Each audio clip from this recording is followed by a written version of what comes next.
Good evening. I welcome you today to this joint community conversation with Brooklyn Park and Brooklyn Center mayors and chiefs. I am Dr. Eda Watts, Associate Vice President of Equity and Inclusion with North Hennepin Community College in Brooklyn Park. And the purpose of our meeting today, although the killing of Mr. George Floyd did not take place in the Brooklyns, this kind of egregious police conduct erodes community trust, particularly in Black and brown communities. So I commend the mayors and police chiefs of Brooklyn Park and Brooklyn Center for prioritizing this communication today. They are here to be with you, with the community, to answer your questions and listen for possible ways forward. Under normal circumstances, we would likely have a large, open community meeting and set it up as a listening session. Given this pandemic, we have to be creative. So thanks for being with us virtually this evening. Please do share your questions and ideas in the Facebook comments. For the format tonight, I'm going to introduce the mayors and the police chiefs, and they'll each speak briefly. And then we'll take your questions, starting with some that were emailed in advance. Special thanks to the Organization of Librarians in Minnesota, who suggested last week that we hold a meeting like this, as well as members of the multicultural advisory committees from both cities who are also with us tonight. So I would like to introduce to you Mayor Elliott, Chief Gannon, Mayor Lunde, and Chief Enevoldsen. Mayor Elliott, let's begin with you. What statements would you like to share with our community? Well, thank you. This is obviously we're gathered under circumstances that none of us imagined. It is with great sadness that we're here to address our communities about what happened nearly just over a week ago now. We all watched just about at the same time the murder of George Floyd, an unarmed man who was encountered by Minneapolis police officers, and we witnessed an officer put his knee on the back of his neck, held it there for over 8 minutes until the life went out of his body, even against the backdrop of passerbys, citizens, insisting, urging the officers to release the pressure that they were applying to Mr. Floyd's neck. On that day, we all witnessed what people of color, particularly Black men, experience all the time, all too often, at the hands of police in our society. On that day, despite George Floyd's pleads, despite his crying out loud for his mother, despite articulating clearly that he could not breathe, that he was being hurt, his voice went unheard. Now all of us are captured by the moment. We're all asking ourselves, what is it that we need to do in this moment? And because the conditions that led to Mr. Floyd's killing are so pervasive in our society, we all have to do the serious work of making sure that each of us take on the responsibility to dismantle the systemic racism that exists in our society. So this is a conversation that's well overdue. It's long overdue, but I'm happy that at least what it has brought us to is to have this community-wide conversation and to galvanize all of us to action, as dark as these times are. Chief Gannon, your words to the community. I've been thinking about that for over a week now. I've been asked quite a bit, how do I feel about what happened? What are my emotions? And I have to say, what I feel about and what I think about is secondary to a family that's grieving. That's obvious. But when I'm asked as a 26-year police veteran of a city that I've been privileged to serve, that's being Brooklyn Center, I have a lot of thoughts and I had a lot of concerns, and the biggest one obviously was anger, because what I saw by that police officer is not what I believe our profession stands for. It's not what I believe I've trained my officers to do. It's not what I've been trained to do. What I saw there was a full disregard for the oath of office that officer took, and all the partners that were surrounding him. I was very angered and saddened by the fact, because I knew with the same broad brush, my partners in all the metro agencies, all police officers across the country are going to be painted with that broad brush. And it's not fair, but it is what we're going to deal with, and it's what we're going to work through, because there is injustice. That was a grave injustice to that man and to his family and to the community. We see what's happening now. We see the anger. We see the protests that are so meaningful in this time that it's very upsetting to me.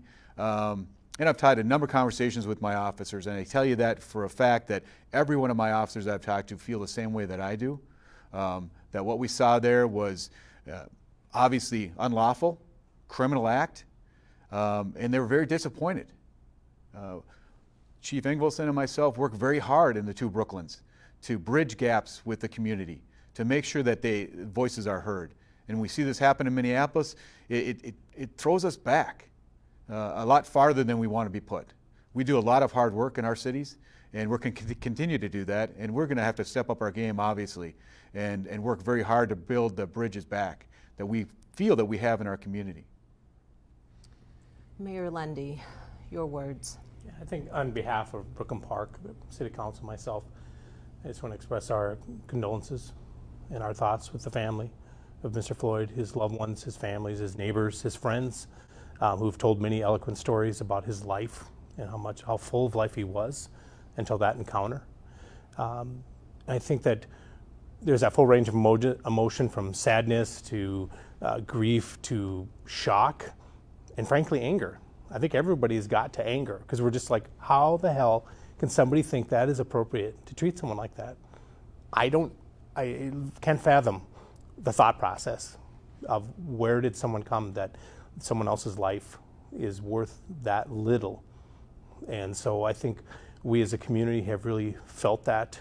And I think as this process, we know that we've spent a lot of time on My Brother's Keeper, Cities United. We preach and we preach and we preach about we need to be active in roles. We need to try to find ways to kind of bend the curve the other way, to find ways that we can find opportunity. And we know that what happened last week shakes all that to the core, and that we need to approach this as we need to start from zero again. Because in a human relationship, if someone feels like if you lied to them, you don't just start at zero, you start at like -10. You start just to get back to the place where you might earn trust, you have to work extra hard. And so I look at tonight not as a journey, it's a start. And we're gonna have lots of listening, and that's how Brooklyn Park does it. whether it's immigration, whether it was the youth, whether it's parks, we always start with a conversation. Then we talk about what we might do, and we go back to the residents and ask them, what do you think? And then we come back and we talk again. And so for me, this is obviously, with COVID, we couldn't have what we would have, which is a big meeting. We have people there. And so we're trying to find those alternate ways, because it is so vitally important that we come back to our residents who are our core and listen. And so I know the Brooklyns, we live, eat, and preach this all the time, and that we're committed. We're here. We're not going anywhere. This work is too important to throw up our hands, walk away, and say it can't be fixed, because I believe it can, I believe it could, I believe it will. And so tonight is just a step in a longer process, and we're going to continue to walk through that with everyone. Chief Enevoldsen. It's been over a week, a little over a week, and I would say that my emotions have evolved over time. The first I saw the video was that Tuesday morning, and it started with absolute utter disbelief in what I was seeing. Unlike, similar to Chief Gann, I've been doing this 29 years. I watched a lot of videos involving our officers and officers across the country, and I've never seen anything like that in my life. So I started with disbelief, and from there it evolved into disappointment, disgust, and an utterly indefensible act that was committed by somebody that wears the same badge that we do. And it's now turned to anger. What we all witnessed was a criminal act. It was murder, and they're being treated as such. The part that I've really struggled with is, my mayor called me that morning. I've had friends call me. I've had neighbors talk to me and ask me what happened there. They're looking for some kind of plausible explanation as to why a police officer would do something like that. I don't have an answer. I don't have an answer for them. We don't train that way. No police agency in this entire state, in this country, treats somebody like that or applies that kind of pressure to someone's neck. That was not a police tactic. That was not something that we train on. It was not something that, it was not a tactic that was used inappropriately. It was not a tactic that was done too long. It was not a police tactic. It was murder.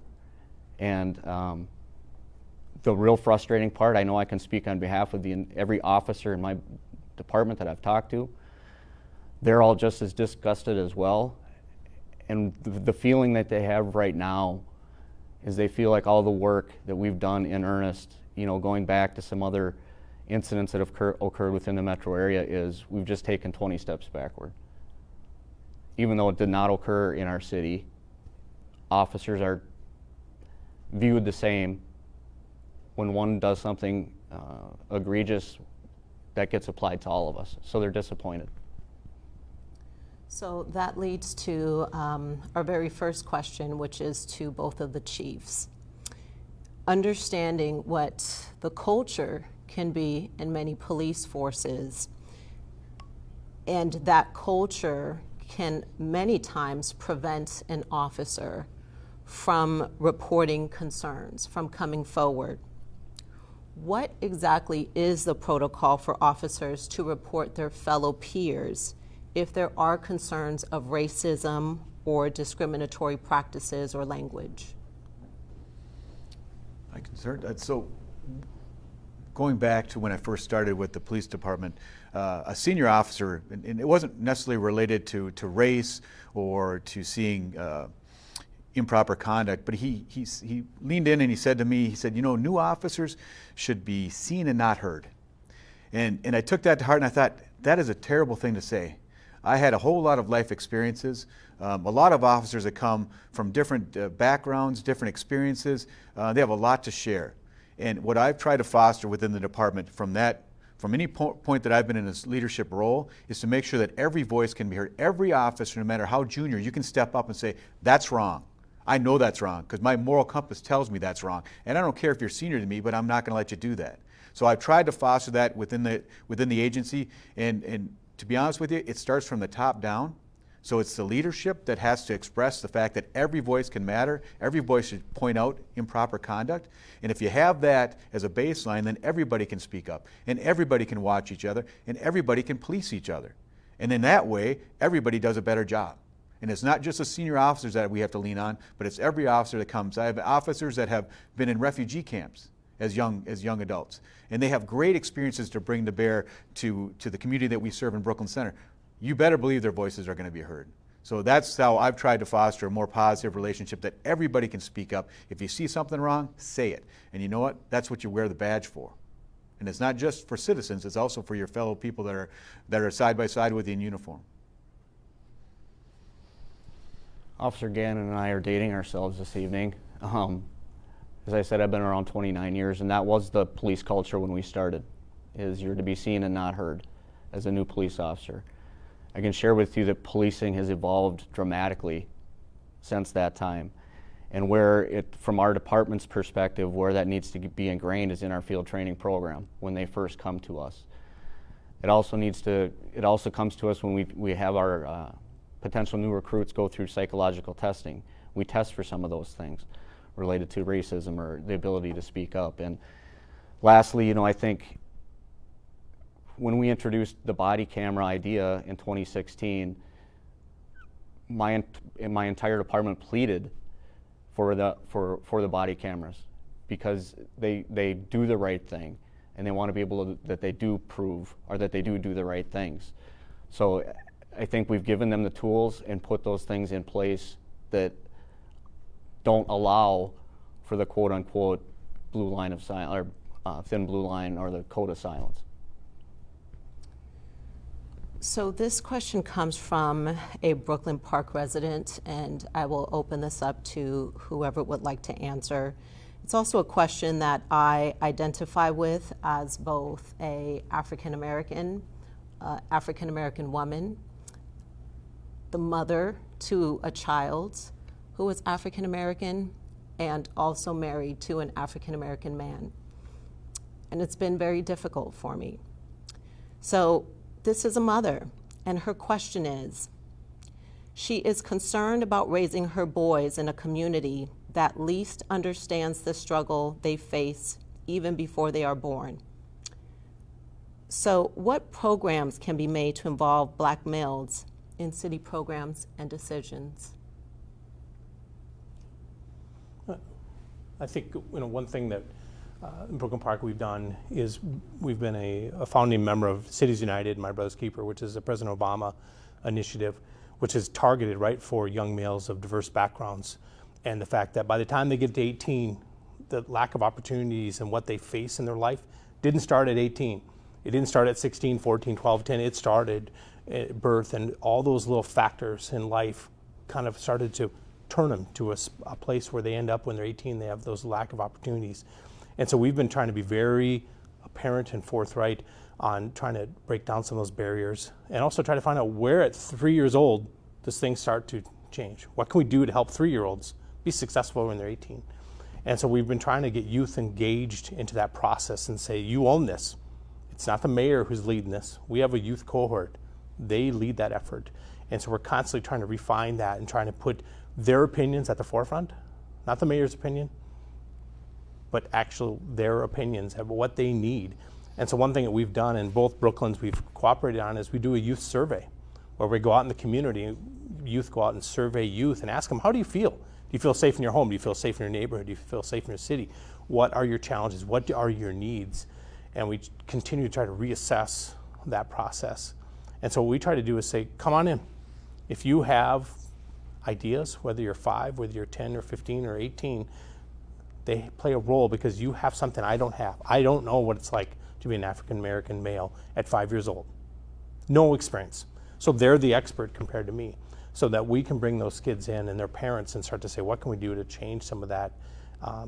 It's a generational effort. It took us generations to get here. It's going to take us generations to get out, I'm afraid. And so we just try to put it forefront, other people's truth and other people's experience. Okay, would someone? Certainly, Mayor, yeah, and then- I'll take. Can you repeat just the last tail end of that question? Certainly. What programs can be made to involve Black males in city programs and decisions? Certainly. Now this, I think that's an excellent question. First of all, I want to say that we're open to ideas, to folks to come up and say, here's where I think that I would like to help, or where I think a group of us can help. But generally speaking, I became mayor about a year and a half ago. And the one thing that I've really pressed on has been community engagement. The chief, I think, can back me up on this, has been community engagement. Because I fundamentally believe in order for us to have government work best for the people that it serves, the people have to be at the table when these decisions are being made. And so at every city council meeting where we have attendance, we have people who perhaps don't normally come to these city council meetings. I always give them a chance to participate and to speak up and to make sure that their voice is part of the process. We have to think about doing city making differently. The mayor of Minneapolis spoke shortly after George Floyd was murdered, and he said something in addition to calling for the officer to be arrested and charged.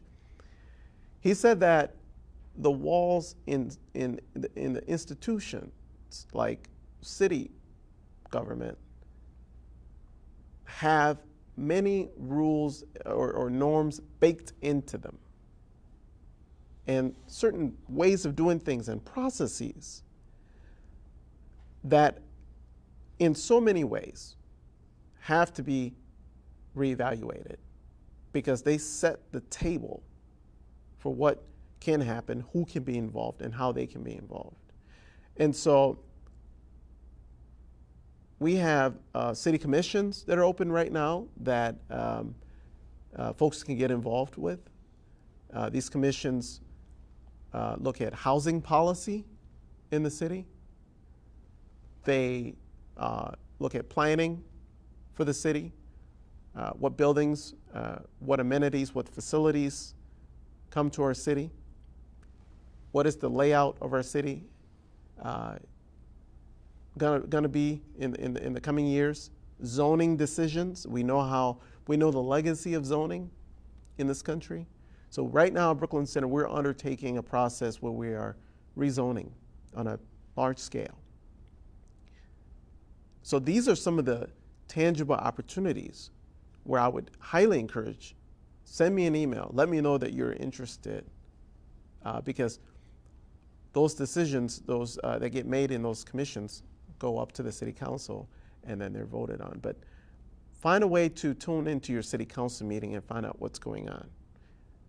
What happens at the state level is incredibly important, and at the federal level, but the city level is where the rubber meets the road. It's where I believe you're most impacted. The quality of your life is most impacted. But we have to, all of us, get involved in city making. We have to be informed. We have to educate ourselves. We have to show up. We have to say, when the budget is being discussed, we have to show up and take part of that process and say, why aren't we emphasizing this? Why aren't we emphasizing these type of programs in our community? Why aren't we putting resources over here? So I think that's an excellent question. Ultimately, government has to work for the people that it serves. And so I welcome anyone who has an idea about how to get involved or wants to get involved to reach out to me. And Mayor Lunde, for young men that are interested and have been vocal in wanting a men's center, what would be the steps that those men of color can take to move that along? Yeah, I think, first and foremost, we start with a conversation about what they're trying to do. I think one of how I approach my role as mayor is I'm a connector. I don't have a lot of power. People think you do, but at the end of the day, sorry, Mayor Elliott, and I think I agree that there's not a lot we can just wave a magic wand and it happens. But what we can do is connect people with resources and assets. And so sometimes people come to me, I have an idea, and I'm stuck at this one point. And sometimes it's like, I love the idea. Have you thought about this? Because we can help here and here. And so what we try to do is connect people. That when we find people who have passion to help, and then we connect them with people in need, and we try to put those two together. And so I think that as people have come and talked about different needs, we have a large immigrant community, many different cultures, and all of them have very different distinct styles of way they approach things, is that we try to take them at where they are in their place and their communication, and then match ours to them. We don't ask them, come talk to us in the way that city people talk to city hall people. We try to have our conversation at whatever level and cadence they want to. And we also try to be real. One thing I think I try to always tell people is the truth, which is, we can try this. This is going to be very difficult. I never promise things, because a promise unkept is the worst promise of all. And so we just try to make sure that we can connect people, because sometimes people think, I have this great idea and there's no way it's ever going to happen. Well, it'll never happen if you don't ask. And it'll sure in the heck happen if you don't try. And so that's one of the things we try to make. And sometimes an idea turns into something else. So. Thank you. Chief Enevoldsen, this question is to you from Brooklyn Center MAC members. In Minnesota, a black person is 13 times more likely to be killed by police than a white person. What is the Brooklyn Center Police Department doing to remedy this disparity? I could take that as a Brooklyn Center, please, Chief, if that's all right. Thank you. It's recognizing and acknowledging the numbers and the ratio that's given, and knowing that there's unconscious bias that goes through a lot of these decision-making processes, and evaluating every use of force. So even before you get to the use of deadly force, you evaluate the use of force from the lowest levels. As police chiefs, we're able to do that.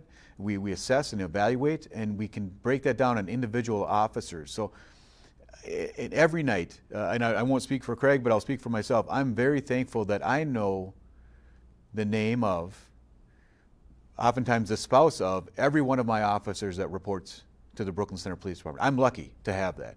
Now, the chief of Minneapolis doesn't have that same luxury, but I get to know each one of my officers. I get to know their preferences, what they like, what they don't, what their strengths and weaknesses are, and that's how we can address a lot of these things as we go forward.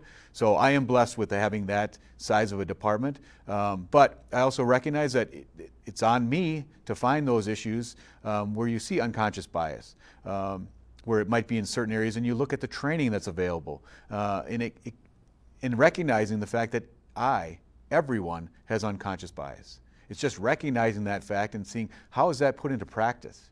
And if it's put into practice in use of force issues, even deadly force issues, then it has to be addressed immediately, and it has to be corrected. And if it can't be corrected, then that officer needs to be removed. Thank you. And being that this is such an important question, I am going to volley it over to our Brooklyn Park Chief. Thank you. The question was related to deadly encounters. And regardless of someone's skin color, we train at the Brooklyn Park Police Department to have to get to that stage of an encounter, meaning that goes to the de-escalation training that we've had related, to mental health and some other things. It also requires effective and hands-on supervision. Any use of force that is conducted within the Brooklyn Park Police Department is reviewed by no less than 4 sets of eyes. That goes from reviewing the body cam video all the way through to reviewing the police report to make sure that the facts and circumstances that led up to that use of force, were there opportunities in there to go in a different direction that could have prevented us from using a use of force. So that provides further training on lessons learned from where we're at. So I would say, regardless of someone's skin color, our desire to limit our use of force, and obviously specifically our use of deadly force, we train not to get to that position. Just add one thing, and it's to echo on what the chief said, is when you review these use of force incidents, when it gets to that point, when you look at it and is it appropriate, okay? But was it necessary? That's the key question that we're asking now, is that why did it have to get to that point? Yes, the use of force was what was needed at that time, but what led up to those factors? What was the verbal dialogue? What was the officer presence? What was your stature? There's so many different situations where you can go back and evaluate, was there something that you gave as a cue to the individual that escalated the situation. And that's when we get into de-escalation training and knowing, creating distance, tones, different ways that you talk to people. These are all things that are very important. So speaking of tones and being aware, that's a great segue to our next question. What are your plans, if any, to embed cultural awareness and racial sensitivity into your respective police departments, again, if it's not in place already? I can speak to that. You know, Brooklyn Park's demographics really began to change going back to the late 90s, early 2000s, and we found ourselves thrust into confrontational type of situations because of those cultural differences. So over 15 years ago, you know, Brooklyn Park and Brooklyn Center developed what is called, you know, the Joint Community Police Partnership, which has evolved into the Multicultural Advisory Committee, those kind of things. But we really learned early on, you know, 15 years ago, that we need to understand people's cultures to effectively police. We were having a lot of confrontations on traffic stops and other things because what their expectation had been in the country that they came from in dealing with police was much different than the expectations and desires of their local police department. So the only real new training that we've infused within the past 2 years would be our implicit bias training. We had never done implicit bias training up until the last couple of years. I know part of that is a legislative mandate as well, but we have began doing that kind of work. From a cultural sensitivity perspective, we've been doing it for a long time, and I know the city in general has taken that up as a cause quite heavily over the last several years. Okay. Can I add on something? Yes, to that? yes, I please. think one thing is, you know, people talk about languages, right? That, you know, people speak a language. I used to do international sales, and it was never the language that was most important, it was the culture. Is if you could speak the culture, you could be successful. And I think that's one thing in our both diverse cities, and so many, the diversity is diverse in itself, is that it's hard for officers because they have to be culturally aware, and culturally aware of those cues and those languages and those habits, so that they understand what may diffuse a situation in one culture may infuse a situation in another culture. So continually learning how to do that. I know both the Mayor Elliott and I are always aware that different cultures have different cues and how we approach them, and officers deal with people at a much more frequency. So, you know, being aware, I think, of how that culture plays. You know, everybody says, "Oh, you speak English, right?" Well, guess what? If you go to New York, Alabama, Minnesota, California, 4 different cultures, 4 different ways of doing things. We may all speak English, but the way we react to things is completely different. Let me, if I may. I think Mayor Lunde makes a very compelling point about culture differences between, you know, Alabama and New York and whatnot. But I would also suggest that, you know, there are differences between Anoka and Minneapolis, or, you know, so we have to look at the training programs that we have in place to make sure that our officers have that cultural competency to really understand the communities that they're policing if they don't live there. I think we also have to increase and bring up to par the number of officers that live and represent the communities that they're policing. I think that is an incredibly powerful thing for a department to have officers who really understand the communities that they're operating in. There was a Star Tribune article in 2017 that looked at Minneapolis police officers, and only 8% of them live in Minneapolis. Only 8%. And the reality is that if you look at culture and you look at making sure that officers are understanding the environment in which they're operating, you need to have a certain percentage of people who are local to that community so that the department overall can really benefit and function well. The other thing I think we need to make sure that we're doing is when we have these use of force incidents, we have to press for answers. We have to make sure that we have transparency, because, for me, in my mind, transparency is central to making sure that there's justice done in each of these cases, and making sure that we have the accountability so that we're not repeating ourselves. We're not repeating these instances. We have to look at the use of force policies that are very similar across all departments. In fact, throughout the United States of America, we have to seriously look at those use of force policies and evaluate them. And we have to have community involved in that process. That is a commitment that I have, and I know the chief shares in the sense that we have to have the stakeholders, the people who are at effect to these policies, involved in making sure that that these are policies that are going to work in a way that are going to keep the community safe. It's not very often that we look at these policies, and many of these policies have existed for a very, very, very long time. And we know that the community has changed. We know that the world has changed. We also have to make sure that, as the chief mentioned, implicit bias training, and finally, what I will say is that the Attorney General, Keith Ellison, had a working group look at these violent encounters over a period of time, and they, in February, released their guidelines and recommendations. And so I call on all of our communities in the working group, which consisted of folks from all over Minnesota, including communities that are not in the metro,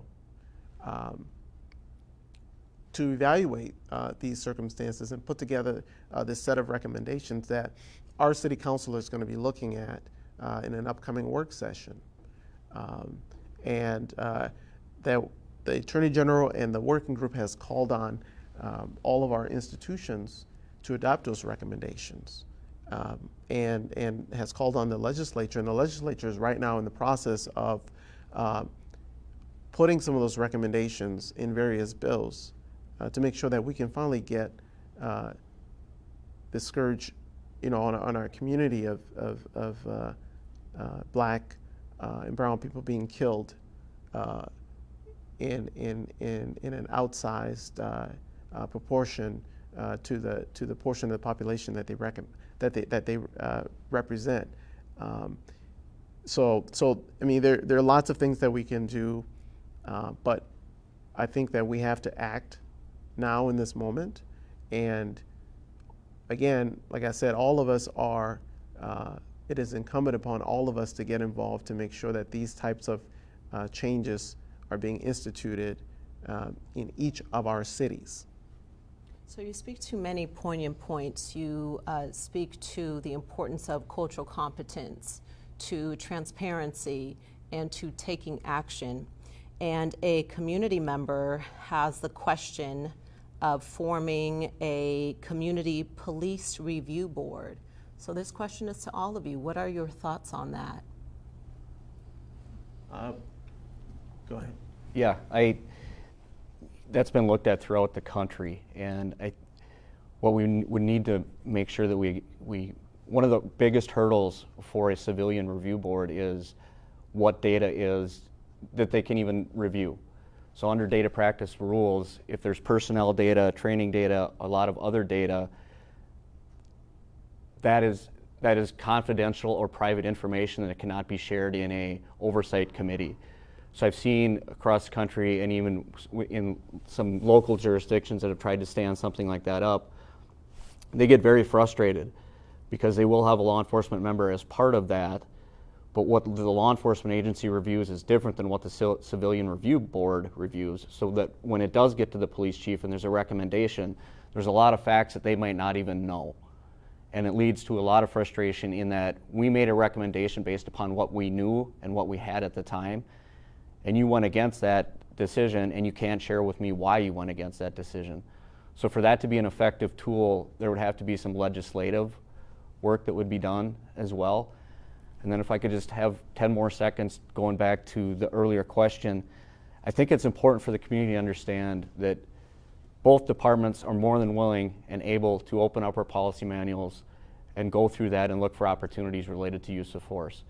I just wanted to make it very clear to the community that what you saw in that video, you're not going to find in anybody's policy manual under use of force. No agency trains to do what you saw on that video. So if the community feels like if I can just get into the policy manual and find that why do they knee on people's necks and stop that, we can prevent this from happening again, that's a falsehood, and it's something that's not going to be there. Again, we're more than open to doing it. I just want to make sure that we're clear on what use of force policies do and do not dictate. The mayor talked about the recommendations that recently came out in the winter and early spring, and part of that was it didn't just list what departments would be doing, but it also listed a number of different in the hierarchy as far as what Department of Public Safety would be implementing, what would the BCA be implementing. So it was a lot of tasks for a lot of different entities, and in some of those there was oversight over certain things that looked at like a larger body. I think within the City of Brooklyn Center, Brooklyn Park, those types of review committees would be difficult to keep up and running, but it is something that we would look at as a potential.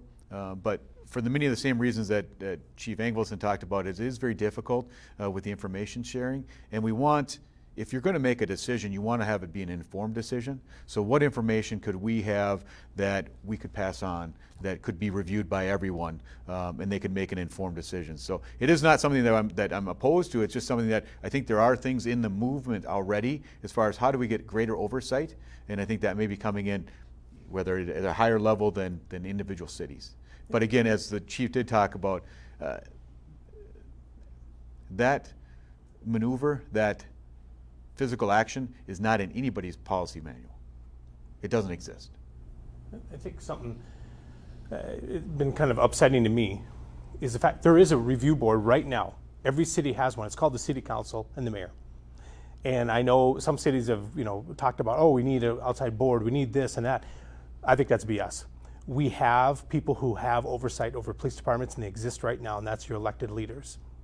And so when I see some of the events that have happened in Minneapolis, and I hear people talk about, oh, if we just had this, you have the people who should be having oversight. And if there are policies that should be changed, there is a duly elected body that can pass policies to make changes. That is clear as day. They exist now, and it's just about the will to act. We've worked with our police department and the community, talked about body cameras. We went through a testing phase where we actually had the public comment. We did some sample videos so people could see not just the view of the body cam, but the peripheral view, what's going on behind the scenes that you may not see on a camera, to prepare people for the fact that the camera only covers what it's pointed at. Not all threats and actions happen on camera that lead to actions by police officers. So we try to do that. We have policies on the fact that if a person believes that their rights have been deprived of their rights by the police department, there are multiple different ways that they can have Human Rights Commission has purview over a complaint against our police department. They take that, there's a filing process, it goes outside the city manager, it goes outside the city council, it goes outside the police department, it files right with Human Rights Commission. So there are ways, and so when I hear that, I think it is a good idea, but what people are really asking for is give me some oversight. Give me some people who are going to look at these things and make changes, and I would argue that us elected officials are those people, and if we're not acting, then I think at the next election, people should act on that. It is there. And so I believe fully that having your elected officials accountable for those things it's very important. Now, speaking of holding folks accountable and understanding the pain that community members are going through, Mayor Lunde, this question is for you. This community member is concerned, wondering about having school resources school resource officers in the school system. Mm-hmm. So the question is, should that continue, and what can you share with community members that have that concern? Yeah, I think it's a worthwhile conversation to have, because I actually was privileged for 1 year to be the volunteer coordinator at Evergreen Park Elementary, which is an elementary school in Brooklyn Center. And so it gave me the firsthand glance of seeing kids elementary kids who have suffered trauma, watching maybe their parents being taken away by a police officer. And then they see a school resource officer, and some of that trauma is relived because there was kids who were afraid. We'd bring Brooklyn Center council members and police officers and firefighters that would come in and serve lunch. And I knew that there were certain kids that we had to account for because of trauma in their life. So it's not a one-all. But I think that's a good conversation to have with the schools, to have that conversation with everybody involved. I would just share this story because it really is impactful, is that we build a lot of relationships with kids, and that's one of our goals, whether it's my goal, whether it's staff's goal, whether it's police goal, firefighters, is to get with those kids because we want them to be firefighters, police officers, elected officials, and so on. So in Brooklyn Park, we had a circumstance. Lieutenant Weinbach was a school resource officer at Champlain Park High School and Park Center. And she formed relationships. And she started to meet these girls, and they were pregnant. And these are West African, Liberian girls. And she was trying to figure out why they were, all of them were getting pregnant at the same time. And what was going on. And they shared with her, because they trusted her, because of the relationships formed, that they were being sex trafficked. That's why they were getting pregnant, because they were being forced to be sold out because of people who were taking advantage of their circumstances. And so that trust from those kids, because they trusted Lieutenant Weinbach, led to the fact that we realized we had a sex trafficking ring operating in the Brooklyns, and that they were using Liberian girls to traffic. From that process came the fact that Brooklyn Park, with Assistant Brooklyn Center, we built the first suburban teen homeless shelter. And it all was born out of the fact that our school resource officer had relationships that they built. We would never have known that. So I know there's some things that we need to figure out, and there's some things that we need to account for, but I've seen what happens. That teen homeless shelter would never have happened if Lieutenant Weinbach did not have the relationships to ask those girls what is going on, and for those girls to have the trust to share with them that they were being trafficked and that they were pregnant because of strangers they didn't know. And so I use it as an example because people talk about all the bad stuff that happens, and we should account for that, but there is a lot of good stuff. There are kids who know their officers still from when they're in middle school, and they still talk to them. So I think it's a great conversation, but I tell that story because it is absolutely the truth. Anybody wants to see the homeless shelter, you can go see it, and you'll know that that is the story, that how it happened. And so have the conversation, but just be aware there's some really good stuff that happens when kids form relationships with adults and they tell things. And so that one is core to my heart about we would not have that shelter if it wasn't for that relationship formed when those girls are in middle school with that school resource officer. Mayor Elliott. Yeah, certainly. I echo a lot of the sentiments that Mayor Lunde just said. Thinking about my own experience at Brooklyn Center High School, we had a school resource officer, Officer Bill Concord. To this day, he's still very beloved. I can probably count on one hand the number of times I saw him in uniform. He, always dressed in a suit and a tie, and was always very nice. Had great relationships with just about every student. I think it's a matter of, I think we do have to have this conversation because I think it matters how that officer presents in the school. I think it also matters how that officer's how that resource is used in the school. Because I think Mayor Lunde is right. For a lot of students, that might be a trigger to relive those traumatic moments that they've experienced where police has been present. But I think it's definitely a conversation that needs to be had. Going back real quick to the Community Oversight Board conversation, I just don't want to miss the opportunity to comment on that. I think that's, like Mayor Lunde said, that is the role that City Council can play and should play. But I think that there is a role for the community to play as well in a sort of larger oversight of policing of their community. And to the extent that that's been preempted by the legislature in terms of data practices laws, right now I think everything needs to be on the table. We need to look at all of the pieces of paper that have writings on them that have implications for how our society functions. These are laws that are on the books that we have to look at. How do they fit in today's environment in 2020? Yes. I would just like to touch on the SRO thing. I won't get into all the details. I think it would be a grave mistake to remove police officers from the school, and I won't get into all the reasoning behind that. I welcome the conversation with school boards. If they choose to go that route, I'll be more than happy to come out and talk to school boards about why I think the officers should remain in the schools. The other thing that I just wanted to share is there's a lot of emotion right now, and rightfully so. And as Mayor Lunde had said earlier, we're here to start this conversation.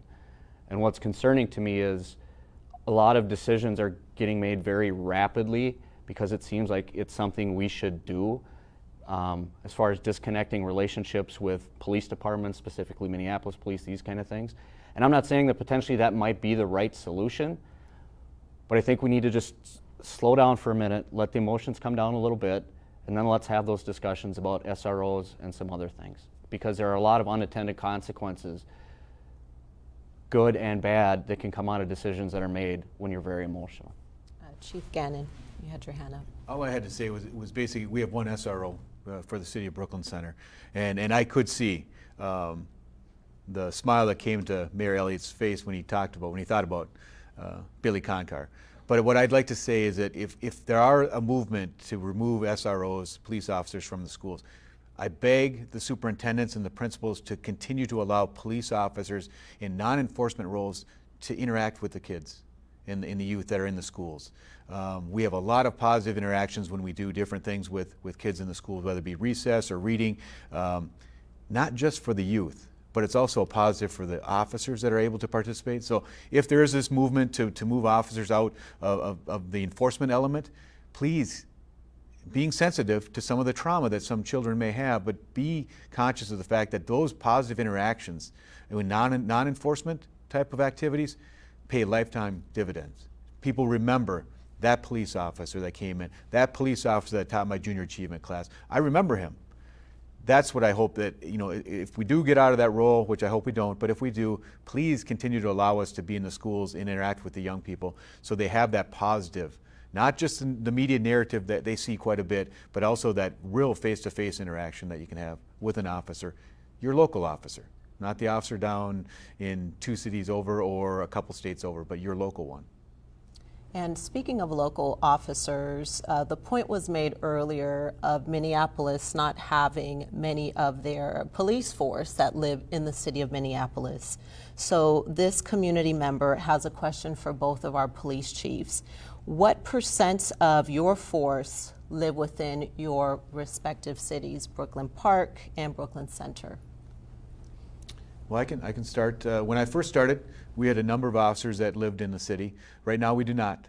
But another number to look at as well is how many police officers do you have currently that lived in your city, that were born and raised in your city, left and came back? We have a number of those officers that went to Brooklyn Center High School, that went to Park Center High School, that lived in Brooklyn Center. They're going to some of their old haunts when they were young, in their teens, and they are now policing that same community. So that matters as well, because if you were born and raised in the city, you came back to police it, that shows a commitment. So we have a number of those. We don't have the exact number, but it's more than 5 or 6 that have come back to police the city they were born and raised in. But right now, we do not have officers that live in our city. We have a very small percentage. We do have going back to Chief Gannon's point, we do have several officers that were born and raised here that came back. And just, for the community, the officer's perspective as far as not living in the community that they work, it's not that they don't want to, but you have to realize from their perspective, they're human beings and they need time to step away from being a police officer. And I think they would openly tell you that if something were to occur to me off duty or were to get into some kind of conflict at the grocery store or whatever, I'm fine with that. But I'm not fine with that happening to my family, right? Sometimes people think that officers don't need that time away to really disconnect from being hypervigilant as a police officer. It's actually, it's healthy, in my opinion, that they do need to turn off being a police officer from time to time. I know that this has been brought up several times and has been challenged in Minneapolis and other areas throughout the country about whether that requirement is even legal or constitutional. We may end up having that discussion once again, but I just wanted to share the perspectives at times that they do need to turn it off. Now, this point was touched upon earlier when Chief Enevoldsen, I believe it was you, when you spoke about the use of police force and what we witness is something that is not written anywhere. So this community member would like to know, what are the use of force policies that you currently do have in place, and is this information accessible to residents who would like to see this policy? Our use of force policy, as well as all of our policies, are online. They can be viewed. That'd be vehicle pursuits, deadly force, making complaints, how we handle domestic assaults. All that is online, and it's searchable, and it's on the actually city's website. We were one of the first agencies to put the entire policy manual online, so anybody can view it at any time. So if you want to see if what an officer did was appropriate, it's basically detailed as far as police patrol response. You look at that, you look at critical incidents, you look at that, and you can look at how the officer was supposed to respond in kind of big picture. But it's a tool. It's a tool that citizens can use, and it's fully searchable. So we have that currently. We've had it for a number of years now, and it gets updated. So it is out there. Okay, Chief Enevoldsen, did you want to? Yeah, same here. If you go to our website and go into the police department section under open data, we have our entire policy manual there, as well as from past community meetings related to other incidents that have occurred. We have all of our traffic stop data on there as well. You can look at a map of where all the traffic stops occur in the city of Brooklyn Park going back to 2017. And it also breaks down the race and gender of who was driving that vehicle when the police officer pulled them over. We're in the early stages of getting our use of force data on the website as well. We're just having a little bit of a struggle with software issues that's above my ability, clearly, but that's something that we're going to have on our website as well. Okay, thank you. So we are going to push a little bit beyond our time. We have many community members that are currently tuned in, and I want to be sure we get to all of the questions here this evening. So this one is to our police chiefs here tonight. And you have spoken about this earlier, but it's worth repeating for anyone who's tuned in later. So the question is, what type of in-person training surrounding bias are you and your officers exposed to? Does it deal with implicit and explicit bias? The Post Board recently, within the last 2 years, enacted new post mandates that included some of those trainings. We're getting that training. We had training with that through the JCP, the Joint Community Police Partnership. We had a lot of that training to begin with, so it wasn't new to the Brooklyns, but now it is mandated. It's one of the post mandates that officers have to adhere to every 3 years. So they are getting more and more of that type of training. What we were doing independently is now being done across the metro and across all of Minnesota, so there are more trainers, but that is the type of training that we're seeing on a regular basis. And that's, I guess I don't want to speak for Craig, but I know that that's the training that we have, and we have to sign off on that training, and it's in person. We had a lot of discussions about, can it be online training, and those types of trainings are necessary to really have the one-on-one interactions, so we are still having those in-person trainings. Same here. We started several years ago with implicit bias training, and to see if we were hitting the mark, we actually brought in some members of our Human Rights Commission that the mayor had spoken about earlier, for them to sit in on the training and provide their feedback after that. So we did that early on, and we made some adjustments based upon their feedback. But we've been doing implicit and explicit bias training for quite a few years. Okay, so we are going to round this off with, I believe we have one final question here. And this one really speaks to systemic racism, systemic oppression. So this community member, I'll just go ahead and read it. There is a level of fear that is limiting youth of color from freely enjoying anything they desire. Stigmatizing and provocative policies starting from school, employment opportunities, and onward. So they ask, could you imagine why such feelings are prevalent and have existed for so long? It is because of prolonged conversation for the moment without any policy change or legislative action. So the question to all of you is, what is it that mayors, council members, chiefs, police chiefs could do? What can you do in your power to bring about change? What can you do in your power to bring about change? I can start. We as elected officials, as mayor, as one of 5 that vote on our city council in Brooklyn Center, I can tell you that our city council is committed to looking at the policies that support and prop up systemic racism, which is pervasive throughout. I think we can all be honest about this, throughout the country, throughout our society. And it is these policies that continue to perpetuate the racism and the locking out of various communities from opportunity. And so we, as a city council, we're committed to evaluating, looking at these policies and modifying them, passing new policies so that we can get the change and increase access to opportunity for the people that live in our city, in Brooklyn Center. But I will say this, the power lies in the hands of the people who voted us in.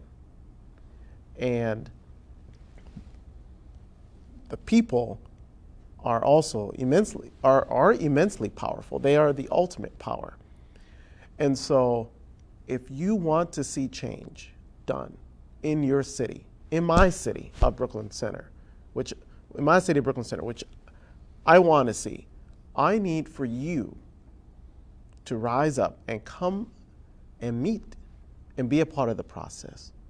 I need for you to call me and call our city council members, to email us, tell us what you want to see, because when your voices are put forward, we have to listen to you.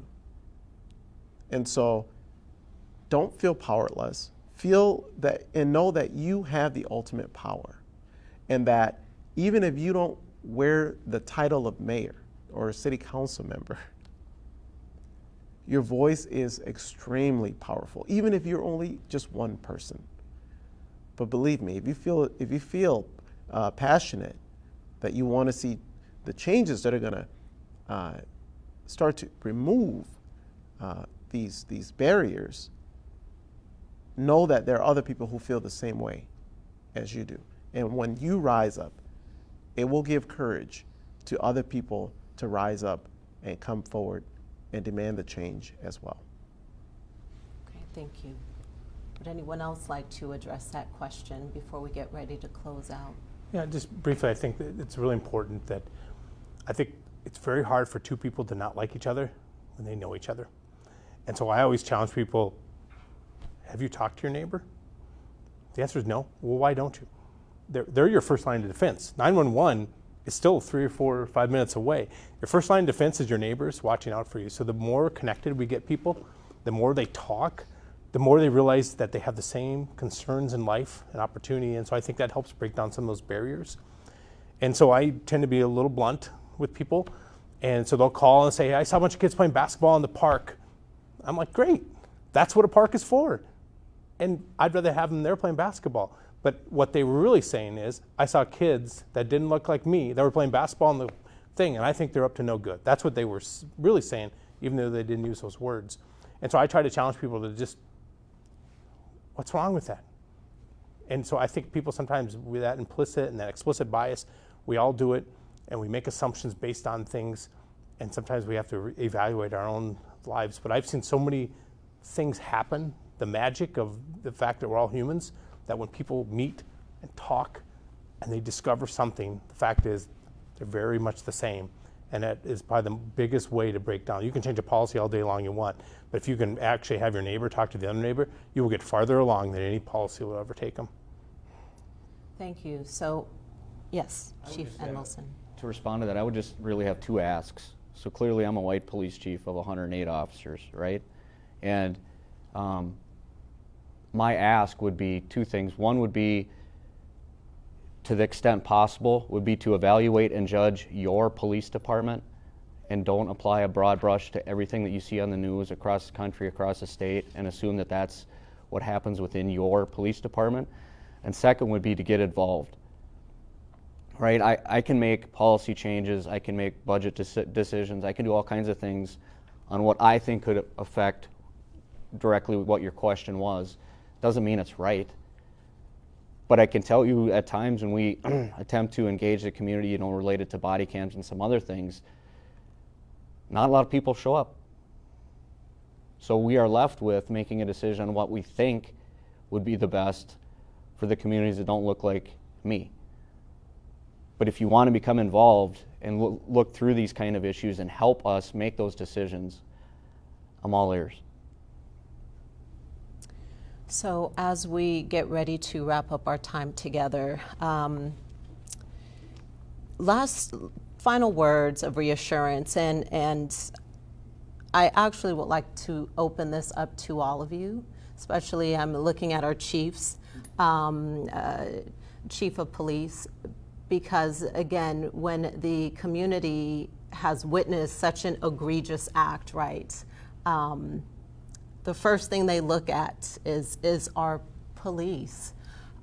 So I want to start with you both first. If you would just take 2 minutes each to address our community, any words of reassurance that you would like to give them, and then I'll move on to our mayors here. Sure. Just in closing, I just want the residents of Brooklyn Center and Brooklyn Park to realize that both chiefs, all of our departments, understand what occurred was wrong, unethical, illegal, and it's not what we do as police officers. We all recognize that. That's not the way policing should be done. It was wrong. It was criminal. Your local law enforcement train better than that.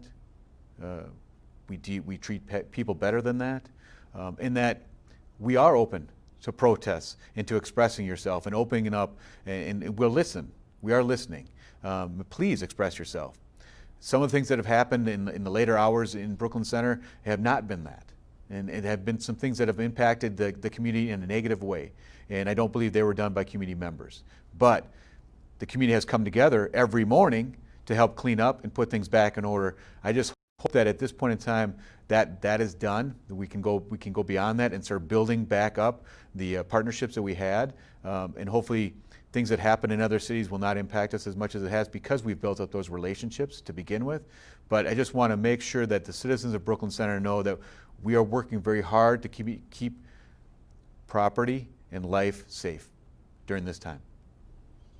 Chief Enevoldsen.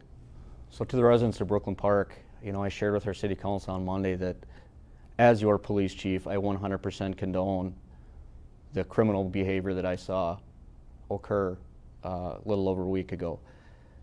It's also important for the residents to understand that to the officer in our building, they're all disgusted at what they saw.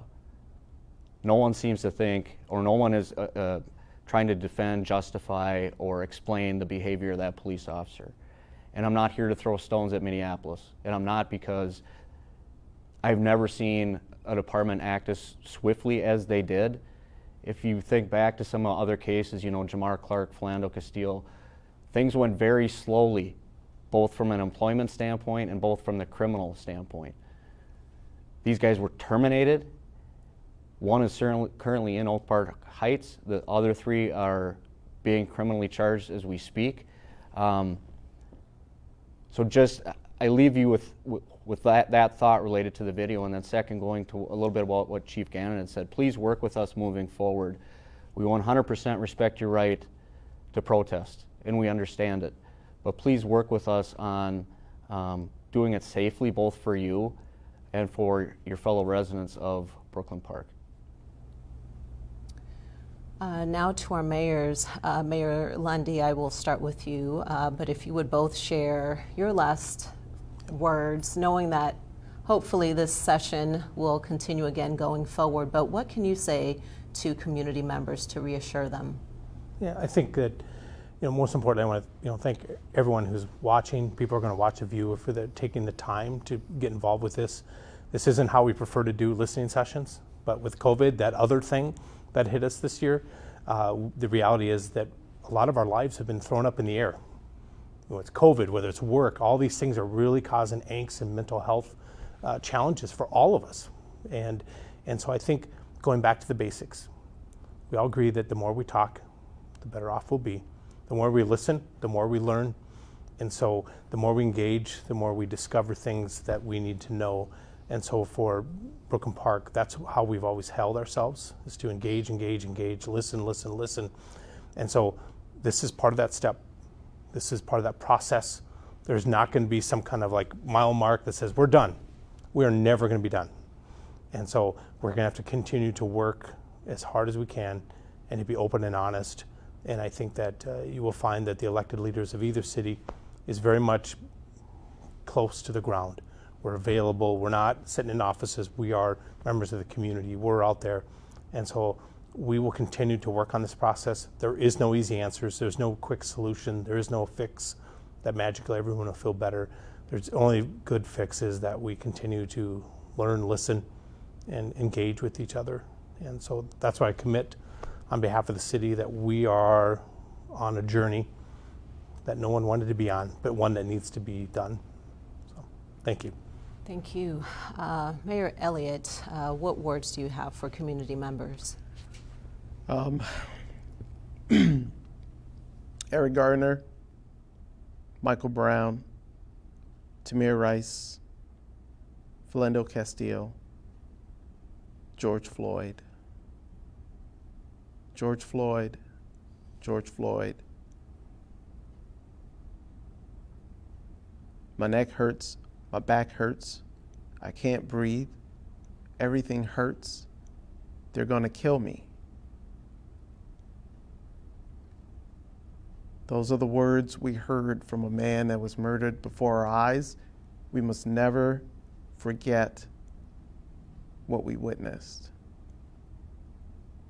The moment is now, the time is now for us to take action to make sure that we are breaking down the systems that made that murder possible. Racism in our society, as we all know, is pervasive. And it's up to each one of us, black, white, all of us, all colors, all backgrounds, to step up and do what we can in each corner of the world where we exist to make sure that although on a daily basis it isn't, racism doesn't have the same, it's not to the same degree as we witness on our phones and our devices and on our computers and on our television with what happened with George Floyd. Racism beats communities down every day. As a young black man myself, I've experienced biking while black. I've experienced coming from a jog, getting on my bike, biking home, and squad car running up on the sidewalk to cut me off, and I fall over, guns drawn, back of the car. Several blocks back, I'm taken out of the car and shown to a lady in a house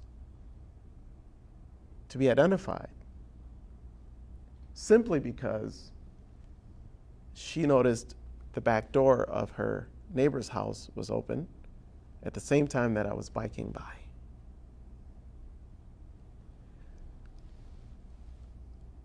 I had experience going into a store, coming out, getting in my vehicle, being pulled over less than a block, just immediately out of the parking lot, and asked the officer, "Why am I being pulled over?" "Well, sir, you came out of the store, you went back in the store, and you got in your vehicle." Simply returning the cart back into the store. But that was suspicious activity for some reason.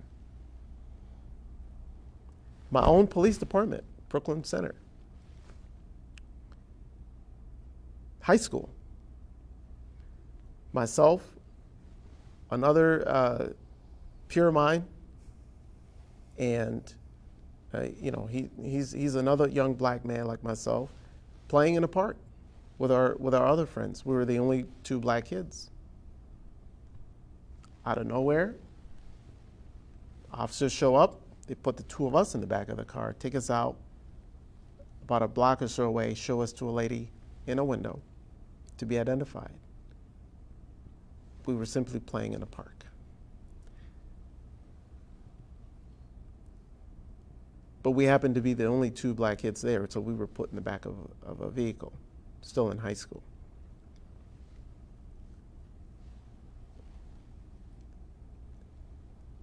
This work is incredibly important. What happened with George Floyd happens on various levels every day in our society. And I don't think for 1 second that the officers in my department would do what that officer did in Minneapolis. But my point is that there are different levels that we all experience every day. So we have to be vigilant. We have to attack, reevaluate, review, look at those policies that keep these systems up. We are committed to keeping our community safe. That's why we've instituted the curfew, to make sure that neighborhoods are safe. Folks aren't driving through our neighborhoods with